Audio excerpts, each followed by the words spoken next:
जानबूझकर की गई हत्या, जानबूझकर की गई हत्या, ठीक है, इंटेंशनल मर्डर इसको कहा इन्होंने।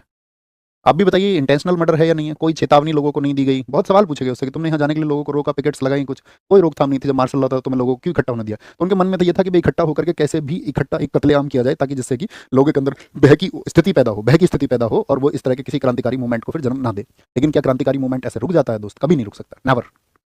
तो यहाँ पर जानबूझकर की गई हत्या उसको कहा। एक स्टेटमेंट और आता है रविंद्रनाथ टैगोर। रविंद्रनाथ टैगोर जो सक्रिय आंदोलनों से यूं तो बहुत दूरी रखते थे, लेकिन इनका एक स्टेटमेंट आया जिसको जब मैंने पढ़ा तो मतलब मैंने विचार किया उस स्टेटमेंट पर। रविन्द्रनाथ टैगोर जी का एक स्टेटमेंट है कि सभ्य सरकार द्वारा की गई असभ्य घटना। समझ पा रहे हो इस बात की गहराई को? सभ्य सरकार किसको कह रहे हैं? सभ्य सरकार, सभ्य सरकार, सभ्य सरकार द्वारा द्वारा द्वारा की गई असभ्य घटना, असभ्य घटना, uncivilized incident, uncivilized incident by a civilized government. क्या ये सिविलाइज्ड गवर्नमेंट थी? आप मुझे बताएं। क्या ये सरकार एक सभ्य सरकार थी? क्या कोई सभ्य सरकार ऐसा करने के बारे में सोच भी सकती है? ये आपको विचार करना होगा साथी, ये आपको सोचना होगा। तभी आपके ऊपर मैं कहता हूँ ना, हमेशा बहुत सारी चीज़ें जो थोपी गई हैं, जब तक आप विचार नहीं करेंगे तो तब तक आप मतलब नहीं जान पाओगे।